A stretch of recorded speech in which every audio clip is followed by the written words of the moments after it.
저는 교회가 이 세상의 유일한 생명의 공동체인 줄을 알아 지난 1월 한 달 동안에는 지각 변동의 말씀을 드렸고, 그리고 지난주에서부터 저는 빌드업이라는 총주제를 가지고 기초를 쌓아라, 기초를 놓아라, 이런 설교를 지난주에 하였습니다. 기억나시죠?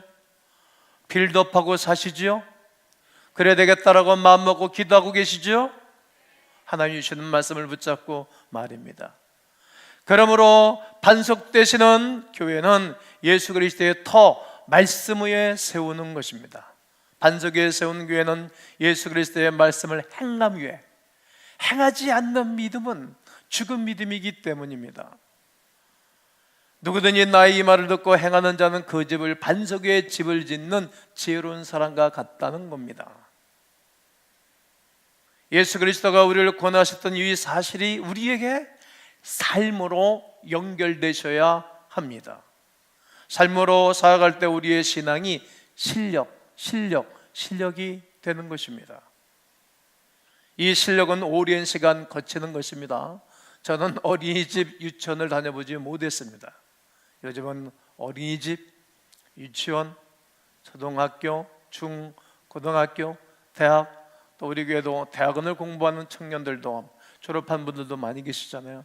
또 학위를 받기도 하고, 또 유학 갔다 오는 유학파들도 있고 말이죠. 이렇게 장시간 공부하면서 실력을 쌓는 것처럼 말이죠. 신앙과 믿음도 어느 날 1년에 후딱 세워지는 거 아닙니다.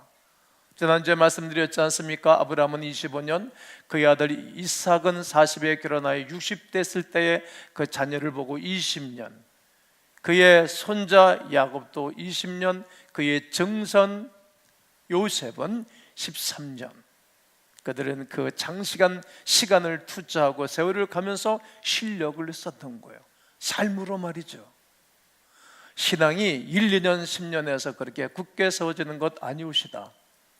하나님의 사람 밝았던 위대한 신학자요, 선교사요, 훌륭한 목회자였던 그가 다메섹 교회에서 주님 만난 이후에 3년은 아라비아 강에 가서 약 10년 동안은 그의 고향 다소에 가서 경건의 시간을 가지면서 터를 다진 거예요.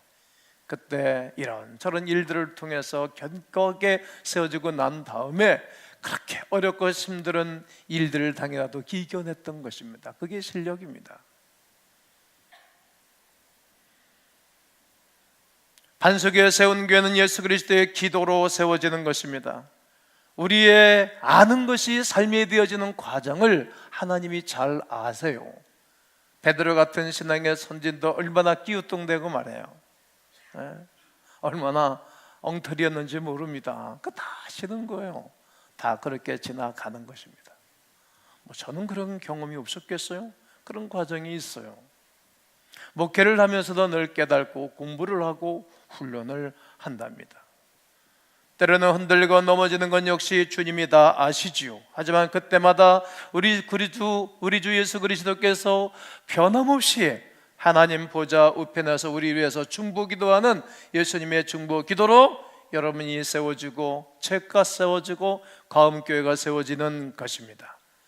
이러한 때 비가 오고 창수가 나고 어떤 일이 있어도 무너지거나 넘어지지 않는 것입니다. 이것이 지난주에 말씀을 드린 포인트가 아니겠습니까? 반석 위에 세우는 교회는 예수 그리스도의 말씀과 살아가는 삶과 기도로 세워지는 것입니다. 이것이 우리가 쌓아야 할 토요 기초입니다. 이렇게 우리의 신앙의 질을 다 다졌으면 그 다음에 할 일은 무엇입니까? 그렇습니다. 벽돌을 하나하나 차곡차곡 쌓아 올리는 것입니다. 이때 가장 중요한 것이 무엇입니까? 기준입니다. 뭐라고요? 기준을 잘 잡는 거예요. 사열하고 오열할 때 기준을 딱 잡잖아요. 기준이 있어야 되는 것입니다. 이탈리아 피사에 유명한 건축물이 하나 있습니다. 높이 55m의 피사의 탑입니다. 제가 서유럽 가서 둘러보았습니다. 사실 메인 건축물인 그 바로 옆에 있는 그 로마 고딕의 아주 아름다운 건축물인데 사람들이 거기에 관심이 별로 없어요. 이 사탑에 관심을 사람들이 같습니다. 왜 그런지 아십니까? 하나, 기울어졌으니까. 수많은 사람들이 여기 와서 쳐다보고 하품들을 하지요. 한쪽 집안이 매우 부드러운 데다가 건축을 했어요. 약 3m 정도만 파고 말이죠. 하다 보니까 기울어지기 시작하는 거예요. 그래가지고 후딱 건물을 맞춰야 되는데 약 200년 거쳐서 탑을 쌓아 올린 거예요. 엄청난 손실이죠. 이제 몇 년 지나가면 쓰러진다는 거예요. 그때까지 살았으면 좋겠어요? 쓰러질 거예요. 애초에 건물을 지을 때 더 깊이 파든지 아니면은 파일을 박아가지고 말이에요, 기초를 든든히 했으면 저런 모양이 안 나왔을 것입니다. 요즘은 기계가 얼마나 좋아서 말이죠, 건축하기도 좋잖아요. 우리 교회 건축하는 분들이 계시잖아요. 그러나 예전에는 기사를 잘 하고 난 다음에 뭘로 건축 이 수평을 잡았습니까? 네, 이게 바로 다림줄인 겁니다. 다림줄로 쭉 뽑아가지고 흔들리면 안 되잖아요. 목수가 세경받는 사람이 딱 줄을 잡아가지고 쫙 받는 거예요. 그리고 위에다가 평을 잡는 것을 띄고, 그리고 벽돌을 한 장 한 장 쌓아 올리는 것입니다. 이것이 다림줄입니다. 이 다림줄은 좌로나 우로나 치우치면 안 됩니다.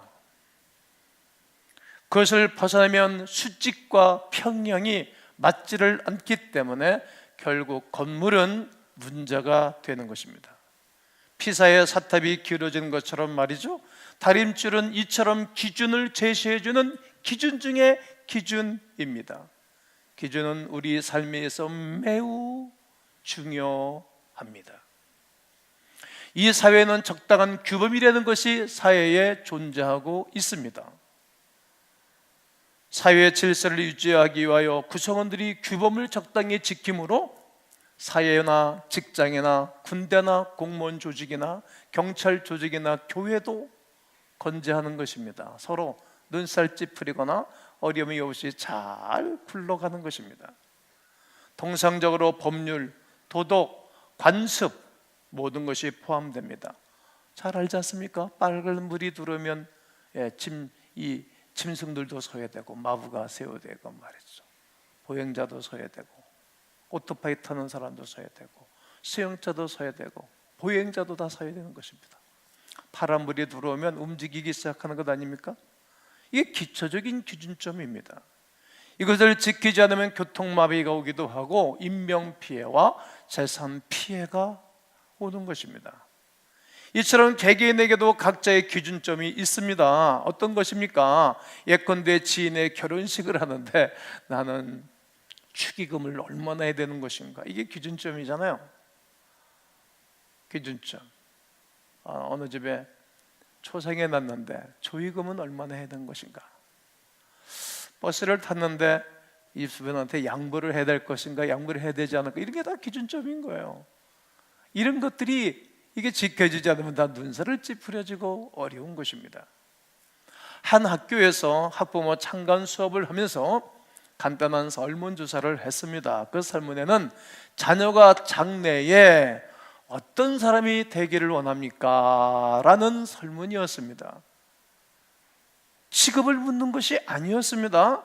자녀가 어떠한 인간이 되었으면 좋겠느냐는 그런 설문이었습니다. 그런데 어머니들, 아버지들이 말해요, 별로 그렇게 깊게 생각하지 않고 자연스럽게 의사, 박사, 교사, 공무원, 사업가, 돈 잘 버는 사람 이렇게 적어놓은 거예요.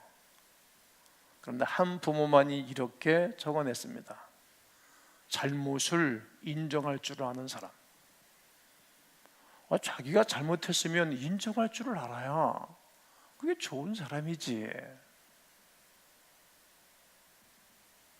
실수했을 때 누구에게든지 죄송합니다, 미안합니다,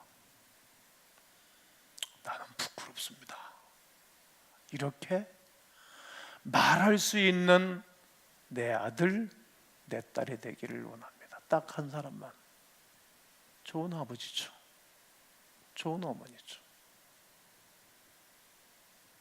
어떤 유명한 교육학자는 지금 한국 사회가 성적이 좋고 능력만 있으면 뭘 해도 용서받는 사회가 되고 있으며 교사, 부모, 사회가 그렇게 만들고 있다고 경고하였습니다. 정말 중요한 것이 무엇입니까? 능력보다 직업보다는 성품일 것입니다. 성품 말이에요. 세상은 이렇게 상대적으로 수직적으로 사람을 평가하는 기준을 제시합니다. 그러나 하나님은 그러하지 않으십니다. 하나님은 중심을 보시는 분이시라고 말씀하십니다.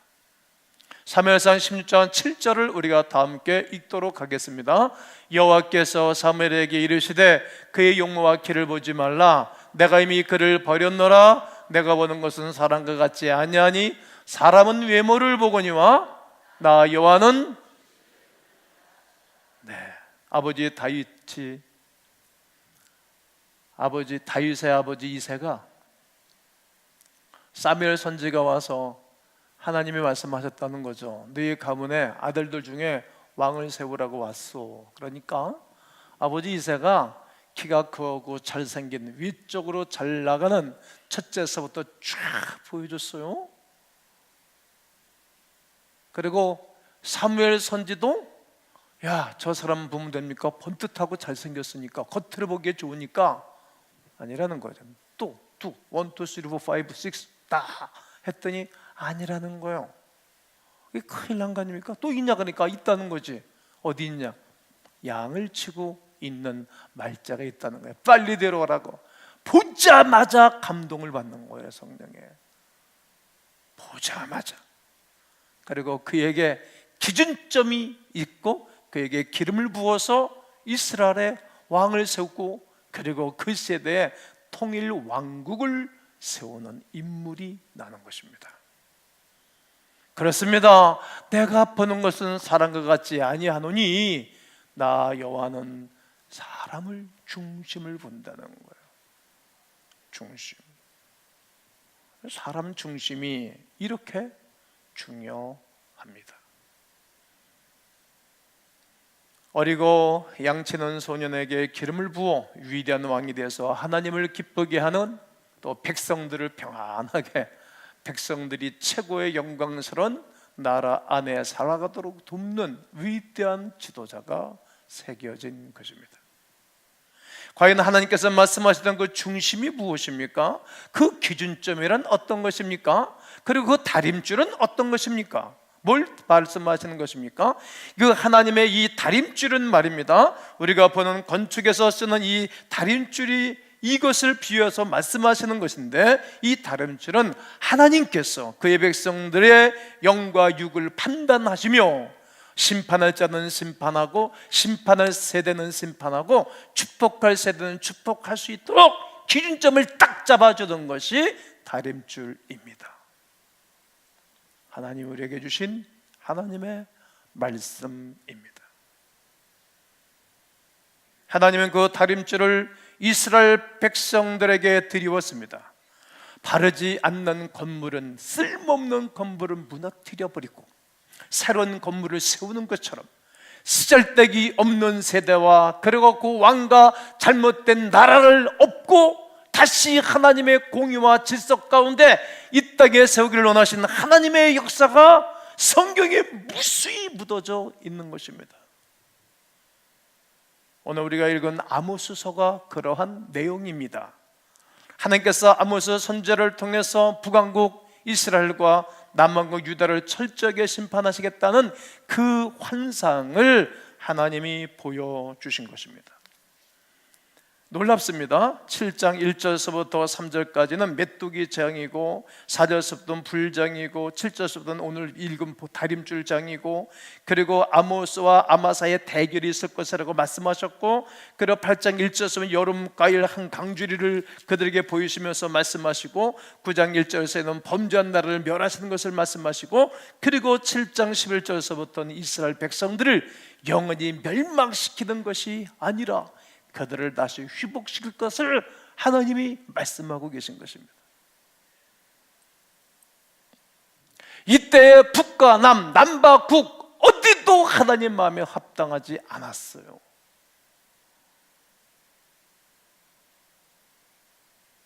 그때 하나님이 마음 아파하시면서 아모스야 이거 보이니?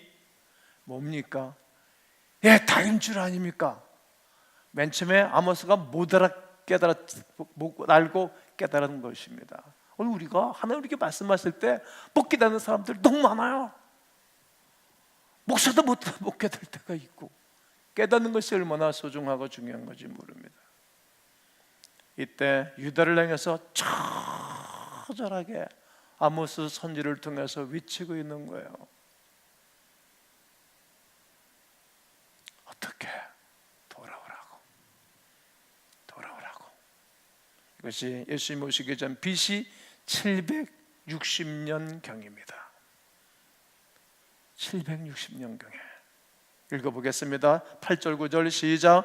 여호와께서 내게 이르시되 아모스야 네가 무엇을 보느냐? 내가 대답하되 다림줄이니이다. 주께서 이르시되 내가 다림줄을 내 백성 이스라엘 가운데 두고 다시는 다림줄을 너에게 둔다. 너희들 이 다림줄을 딱 정해보니까 엉망이다. 즉 하나님 말씀을 두고 너희들을 다뤄보겠다. 그랬더니 막 엉망진창이구나. 용서하지 않겠다는 거야. 그러면서 9절에 이삭의 산당들을 회파하고 그리고 이스라엘 성소들이 파괴될 거다. 내가 일어나 칼로 여로보암의 집을 치리라. 여로보암은 누구죠?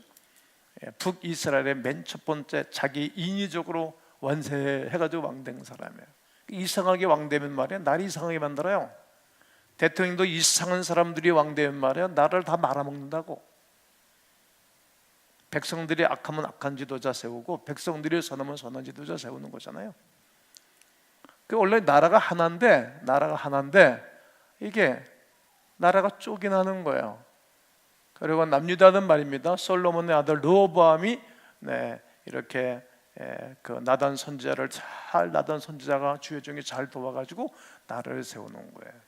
북이스라엘의 첫 번째 왕은 이상한 사람 출발했던 이 여로보암을 다 휘파하고 망가뜨리겠다는 거예요. 그래서 결국은 북이스라엘이 먼저 그래서 망하는 거예요.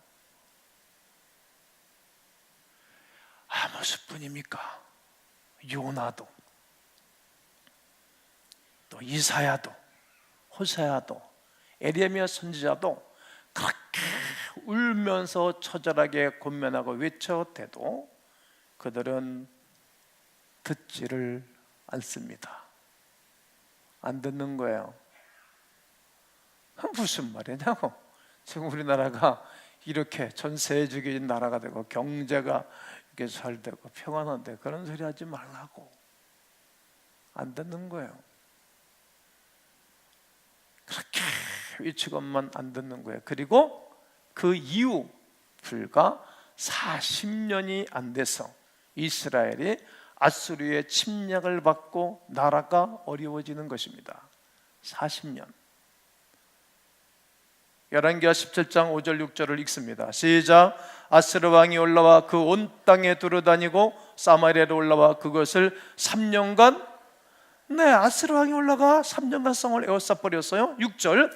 호사와 제9년에 아스르 왕이 사마리아를 점령하고 이스라엘 사람을 사로잡아 아수르로 끌어다가 고산 강가에 있는 할라와 하블과 메대 사람의 여러 고을에 두었더라. 그냥 웬만한 똑똑한 사람들 다 잡아가는 거예요.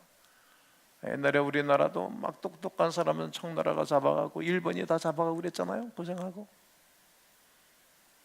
유다는 이때 정신을 차렸어야 됐어요. 자기 형제의 나라가 이렇게 어려움을 당하면 우리도 정신 차리자. 그래 하나님께로 돌아왔어야지. 안 돌아오는 거예요.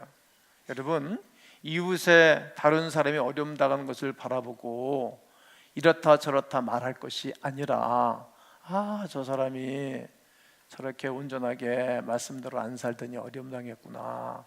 나도 저렇게 될 수 있겠구나. 망대가 무너져 사람들이 깔려 죽으면 나도 저렇게 될 수 있겠구나. 성경이 있지 않습니까? 지진이 일어나 힘이 들고 어려우면 우리나라도 그렇게 될 수 있겠구나. 정신 차려야 되겠구나. 그리고 돌이켜야 되는 것입니다.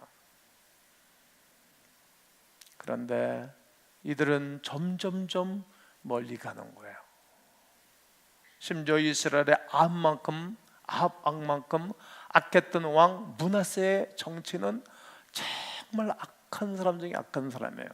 그의 아버지 시스기야는 병들어 죽게 되었을 때에 그가 하나님 앞에 간절히 기도해서 금식회담에 기도해서 생명을 15년 연장을 받았잖아요. 그때 선물로 받은 아들이 므낫세예요. 근데 시스기야는 교육을 잘못시켰다고 생각하는 거예요. 읽어보겠어요. 열왕기하 22장 3, 4절 시작. 그의 아버지 시스기야가 헐어버린 산당들을 다시 세우고 이스라엘의 왕 아합의 행위를 따라 바알을 위하여 제단을 쌓으며 아세라 목상을 만들어 하늘에 이를 성신을 경배하며 섬기며 이런 악한 짓을 했어요. 또 4절 여호와께서 전에 이르시기를 내가 내 이름을 예루살렘에 두리라 하신 여호와의 성전에 제단들을 쌓고 16절 므낫세가 유다에게 범죄하게 하여 여호와께서 보시기에 악을 행한 것 외에도 또 무죄한 자의 피를 심히 많이 흘려 죄 없는 사람들을 막 죽이고 예루살렘 이곳에서 저 끝까지 가득하게 하더라. 막 가짜 뉴스 만들어가지고 세상을 온통 엉망진창 만드는 거예요. 똑같습니다. 바알과 아세라를 숭배하며 이런 성신을 섬기며 선지자들을 마구 때려 죽임으로 예루살렘이 끝에서 저 끝까지 가득하게 하였더라. 이때가 BC 685년 경매 역사입니다. 지나간 이스라엘의 역사 말이죠. 그러자 또 다시 뭐가 등장합니까? 다림줄이 또 등장하는 거예요. 다림줄이. 자, 열왕기하 21장 13절 또 읽습니다. 시작. 내가 사마리아를 잰 줄과 아베 집을 다림 보던 줄을 예루살렘에 베풀고 또 사람이 그릇을 지쳐 엎음같이 예루살렘을 씻어 버릴지라. 그들의 악행을 보시고 말해요. 다림줄을 붓고 예루살렘에 베푸는 거예요. 예루살렘 성에 있는 정치인들이 다 잘못했다는 거죠. 여러분, 그릇을 씻고 난 다음에 없잖아요. 이렇게 먼 잔들하고 물기에 내려가도록 이스라엘 성을 엎어버리겠다는 거예요. 그래서 예루살렘이 망하는 거예요. 하나님께서 므낫세의 악행을 보시고 그 성을 무너뜨린 때가 BC 587년경입니다. 역사 속에 하나님의 기준을 벗어나 수평과 수직을 유지하지 못하니까 무너뜨려 버리신 것입니다. 북이스라엘이 그리했고 남유다도 역시 그리했습니다. 그런데 하나님께서 그들을 즉시 멸망시키셨습니까? 그렇지 않습니다. 북이스라엘을 몇 년 참아주셨다고요? 40년이나 참아주신 거예요. 40년. 그리고 므낫세의 악정을 바라보면서 몇 년이나? 180년이나 하나님이 참아주셨어요. 므낫세 엉망진창, 아방보다도 더 악한 왕. 그때 또 마저 줄을 또 보여주면서 네 나라 망한다. 그래도 180년을 주님이 기다려주는 거예요.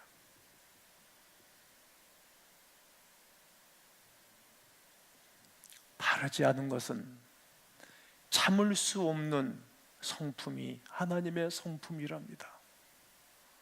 나는 거룩하니 너희도 거룩하라고 주님 말씀하시던 말입니다. 하나님께서 우리에게 다름질을 주신 목적이 무엇입니까? 심판이 아닙니다. 절대로 아닙니다. 하나님 우리에게 다림질 성경을 주고 예수 이 땅에 보내신 이유가 여러분들이 잘못했을 때마다 그때마다 징벌하고 심판하게 살아남을 사람은 누가 있겠어요? 나도 살아남을 수 없어요. 누가 살아남을 수 있겠어요? 심판이 아니라 다시 돌아오라는 하나님의 사랑이요 은혜입니다. 하나님께로 그래서 돌아와야 돼요. 하나님께로 돌아오면 소망이 있어요.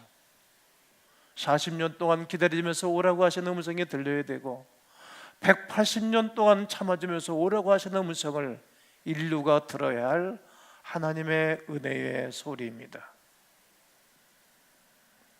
그런 목적이 아니라면 다림줄은 내릴 필요도 없었을 것입니다. 하나님의 다림줄은 인생의 기초요, 반석이요, 바른 생활과 바른 길을 걸어가게 하는 인생의 규범이라는 사실입니다. 이렇게 하나님의 다림줄을 통해서 결국은 왕조는 다 망했어요. 왕조는 대한민국의 2조 500년 왕조도 일본에 의하여 망하는 것 아닙니까? 이 땅의 왕들은 깨달을 것이 있습니다. 내 위에 영원하신 왕, 만왕의 왕 하나님의 계심을 알아야 하는 것입니다. 이제 하나님이 오늘 우리에게 마시는 주님의 말씀을 정리하는 가운데 맨 마지막 절 아모스서 9장 11절서부터 읽겠습니다. 11절을 보겠습니다. 그날에 내가 다윗이 무너진 장막을 일으키고 그것들의 틈을 막으며 그 허물진 것을 일으켜서 옛적과 같이 세우고. 다윗의 무너진 장막이 무엇입니까? 다윗 왕을 통해서 이스라엘 백성의 통일 왕국을 이루었잖아요.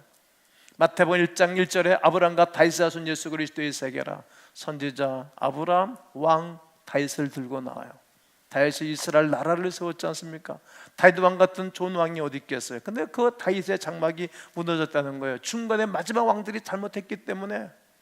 그러나 다윗의 무너진 장막을 누가? 다윗의 후손인 예수님이 오셔서 다시 세운다는 거예요.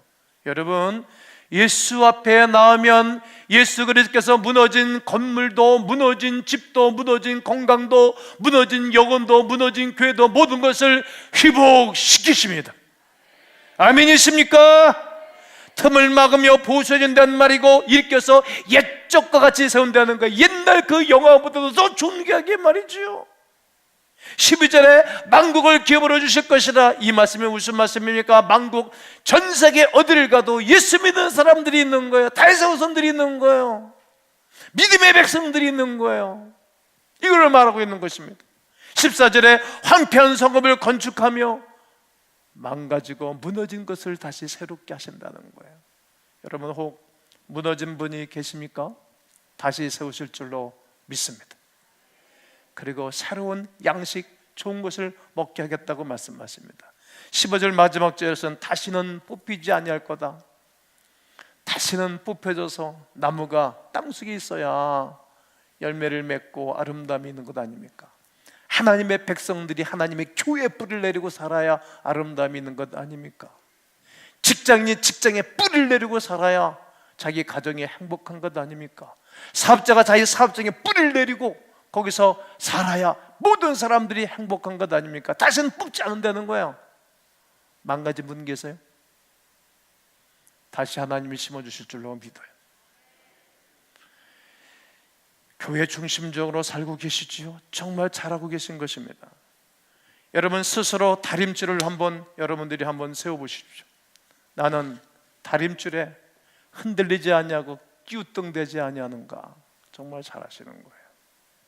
예배자, 기도자, 봉사자, 전도자, 섬김의 자리에서 끼우뚱대지 아니하고 우리 주님 말씀 붙잡고 살아갈 여러분들에게 하나님의 빌드업하는 위대한 역사가 여러분의 삶 가운데 있게 되기를 주 예수의 이름으로 축원합니다.